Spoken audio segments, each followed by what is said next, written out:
اور رو کے حضور فرمانے لگے، رو کے کہ اس قبر کے عذاب سے رب کی پناہ مانگو اور اس کے لیے تیاری کر لو، یہ بڑا سخت دن ہے۔ حضرت سعد بن معاذ رضی اللہ تعالیٰ عنہ کا جب جنازہ تھا، فرماتے ہم جا رہے تھے تو 5-6 قبریں تھیں، تو حضور نے فرمایا کن کی قبریں؟ ہم نے عرض کی یا رسول اللہ صلی اللہ علیہ وسلم یہ کافروں کی قبریں۔ یہ نبی پاک علیہ السلام نے فرمایا جو مسلمان جمعے کے دن یا جمعے کی رات کو فوت ہو، حدیث کے راوی حضرت ابو ہریرہ رضی اللہ تعالی عنہ، حضور صلی اللہ تعالی علیہ وسلم نے فرمایا جو شخص بیماری سے فوت ہوا، جو بندہ سورہ ملک پڑھتا ہے، سنن ترمذی میں حضرت ابن عباس سے روایت ہے کہ حضور صلی اللہ علیہ وسلم کے ایک صحابی نے ایک جگہ خیمہ لگایا تو وہاں سورہ ملک پڑھنے کی آواز آتی تھی۔ سورہ ملک اتنی شاندار صورت ہے کہ نبی پاک صلی اللہ علیہ وسلم نے فرمایا یہ قیامت کے دن اللہ کی بارگاہ میں ناز سے جھگڑا کرے گی اور کہے گی اے اللہ یہاں تو میرے پڑھنے والے کو جنت عطا فرما یا مجھے قرآن پاک سے علیحدہ کر دے۔ اب عذاب قبر جو ہے، قبر کے اندر جو انسان کا عذاب ہے تو وہ بھی عالم برزخ کا عذاب ہے۔ میرے رسول کریم صلی اللہ تعالی علیہ وسلم نے کچھ چیزوں سے پناہ مانگی ہے، خود حضور نے، رسول کریم علیہ السلام نے پناہ مانگی۔ حضور فرمانے لگے اے اللہ مجھے کنجوسی سے، بخیلی سے پناہ عطا فرما، اور حضور نے باقاعدہ پناہ مانگی ہے کہ اے اللہ مجھے ارذل العمر ہونے سے پناہ میں رکھ، جب عمر اتنی زیادہ ہو جائے کہ وجود کے حصے کام کرنا چھوڑ جائیں، اس سے پناہ مانگی۔ اور خود میرے نبی پاک علیہ السلام نے قبر کے عذاب سے پناہ مانگی۔ یہ تعلیم امت کے لیے کہ تم بھی پناہ مانگو عذاب قبر سے۔ قبر کا عذاب برحق ہے، قبر کے لیے تیاری کر کے رکھنا، اپنی قبر کو یاد رکھنا، مر جانے کو یاد رکھنا۔ حضرت سعد بن معاذ رضی اللہ تعالیٰ عنہ کا جب جنازہ تھا تو صحابہ کرام فرماتے ہیں کہ حضور نے نماز جنازہ کی امامت فرمائی تو قبر کے تیار ہونے میں کچھ دیر تھی، تو رسول کریم صلی اللہ علیہ وسلم زمین پر بیٹھ گئے اور ایک لکڑی سے حضور زمین کریدنے لگے۔ ہم وہ انتظار تھے کہ اللہ کے رسول صلی اللہ علیہ وسلم سر مبارک اٹھائیں، ہمیں کو نصیحت کریں۔ فرماتے حضور نے سر اقدس اٹھایا تو حضور کی آنکھوں میں آنسو تھے، اور رو کے حضور فرمانے لگے، رو کے کہ اس قبر کے عذاب سے رب کی پناہ مانگو اور اس کے لیے تیاری کر لو، یہ بڑا سخت دن ہے۔ رو کے حضور نے فرمایا، رو کے۔ آج تو لوگ مذاق بناتے ہیں، کچھ فقیر صوفی درویش کہلانے والے بھی، وہ کہتے ہیں یہ جو مولوی بتا رہے ہیں نا قبر میں بچھو ہوں گے، سانپ ہوں گے، یہ تو مولوی اپنی قبر بتا رہا ہے، ہمارا اس سے کیا لینا دینا ہے۔ خدا سے ڈریں۔ وہ چیزیں جو احادیث مبارکہ میں آ گئیں، جس سے نبی پاک نے ہمیں ڈرایا، ہمیں سمجھایا، آپ اس تنبیہ کو، اس نصیحت کو آپ اس رنگ میں لیں گے کہ مذاق بنایا جائے گا دین کا، بجائے اس کے کہ اس سے ڈرا جائے۔ حضرت سیدنا براء بن عازب رضی اللہ تعالیٰ عنہ ارشاد فرماتے ہیں کہ میں نے نبی پاک صلی اللہ تعالیٰ علیہ وآلہ وسلم سے خود اس بات کو سنا ہے، خود رسول کریم صلی اللہ علیہ وسلم نے فرمایا۔ حضرت زید بن ثابت رضی اللہ تعالیٰ عنہ بھی اس بات کے راوی ہیں، فرماتے ہم جا رہے تھے تو 5-6 قبریں تھیں، تو حضور نے فرمایا کن کی قبریں؟ ہم نے عرض کی یا رسول اللہ صلی اللہ علیہ وسلم یہ کافروں کی قبریں۔ یہ صحیح مسلم میں حدیث موجود ہے، کفار کی قبریں۔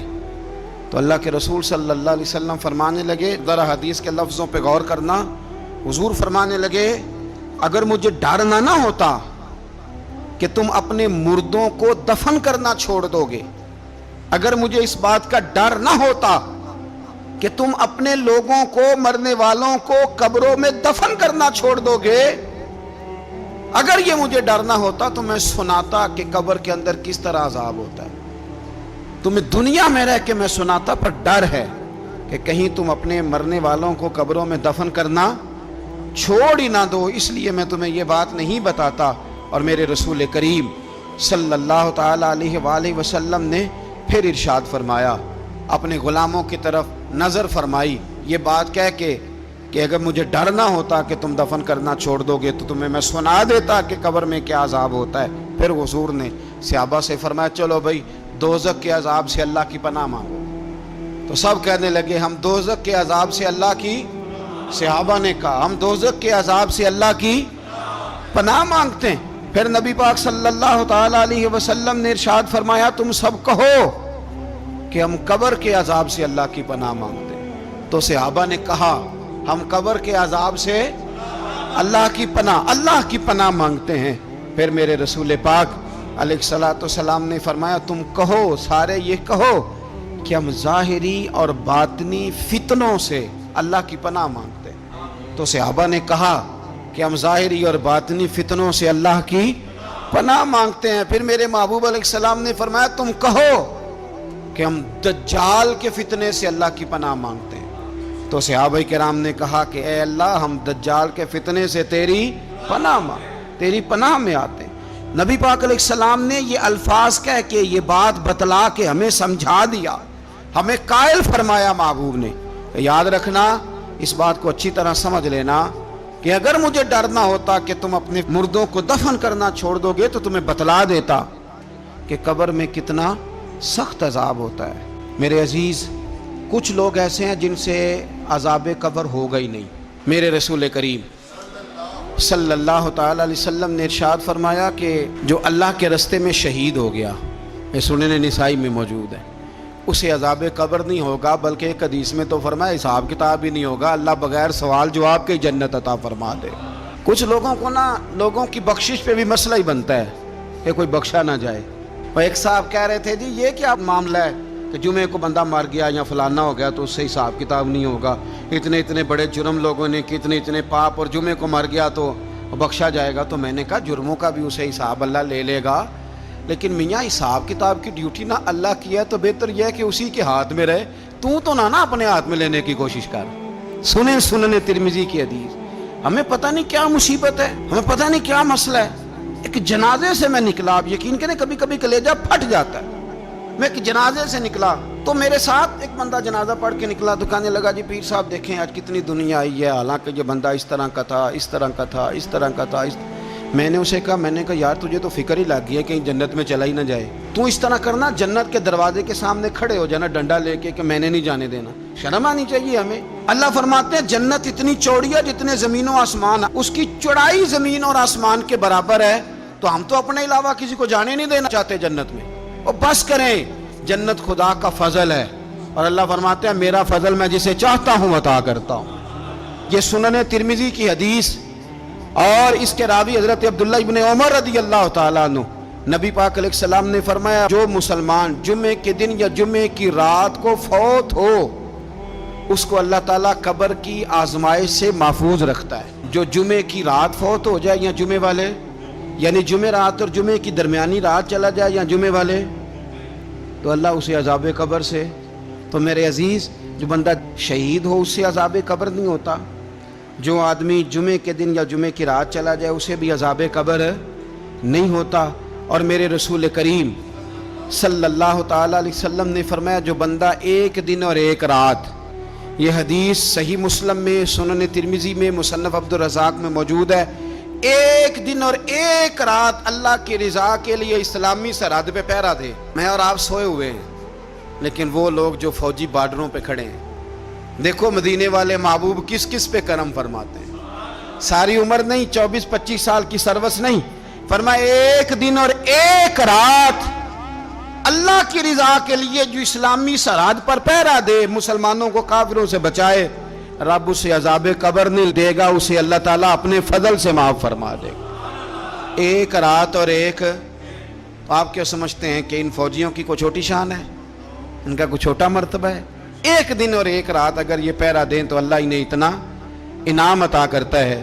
اسی طرح سن لو، یہ ذرا غور سے سننا، ابن ماجہ کی حدیث، اور اس کے علاوہ مسند ابو یعلا میں موجود حدیث کے راوی حضرت ابو ہریرہ رضی اللہ تعالی عنہ، حضور صلی اللہ تعالی علیہ وسلم نے فرمایا جو شخص بیماری سے فوت ہوا، قربان جاؤں میرے محبوب نے بیماری کا نام ہی نہیں لیا، فرمایا کوئی بھی بیماری ہو، فرمایا جو آدمی بیماری سے فوت ہوا اللہ اسے شہادت کی موت عطا فرمائے گا، اور وہ عذاب قبر سے اور قبر کے امتحان سے بھی محفوظ رہے گا، اور حضور فرماتے ہیں اس کو صبح اور شام جنت کے باغوں میں سے رزق دیا جائے گا۔ جو کسی بھی بیماری سے مرا، یہ لوگ بیماری سے مر رہے ہیں تو لوگوں نے اچھوت سمجھ رہے ہیں، اچھوت، یہ اچھوت نہیں ہے، اس لیے کہ لوارث نہیں، یہ خدا رسول کے ماننے والے ہیں، تم انہیں اچھوت کہہ رہے ہو اور مدینے والے رسول انہیں شہید فرما رہے ہیں۔ حضور نے فرمایا جو بیماری سے مرے شہید ہے، وہ قبر کے عذاب سے محفوظ رہے گا اور جنت کے باغوں میں سے اللہ رزق دے گا۔ لوگ کہتے ہیں دیکھو جی بڑا تانگ ہو کے دنیا سے گیا ہے، تو اس بندے کو بھی عذاب قبر نہیں ہوتا۔ اسی طرح جو بندہ سورہ ملک پڑھتا ہے، سنن ترمذی میں حضرت ابن عباس سے روایت ہے کہ حضور صلی اللہ علیہ وسلم کے ایک صحابی نے ایک جگہ خیمہ لگایا تو وہاں سورہ ملک پڑھنے کی آواز آتی، کوئی بندہ پڑھنے والا نظر نہیں آتا تھا۔ جب حضور کی بارگاہ میں عرض کیا تو فرمایا وہاں قبر تھی اور قبر کے اندر بیٹھ کے میرا صحابی سورہ ملک کی تلاوت کر رہا۔ اگر ہمیں خسرہ نمبر یاد ہو جاتا ہے نا اپنی جگہ کا، اور ہمیں پتہ ہوتا ہے کہ میرے والا حصہ کتنے کروڑ کا ہے، اگر ساری کہانیاں ہمیں یاد ہوتی ہیں تو سورہ ملک بھی ہمیں یاد ہو سکتی ہے۔ موبائل پہ اس کو ریکارڈ کر لیں، پھر اس کو سنیں کبھی بھی سورہ ملک میں۔ اور ہمارے سلسلہ عالیہ میں تو سورہ ملک وظیفہ ہے۔ ہمارے الوظیفۃ الکریمہ میں اعلیٰ حضرت نے لکھا ہے کہ رات کو سورہ ملک اور سورہ یاسین کے بغیر سونا نہیں۔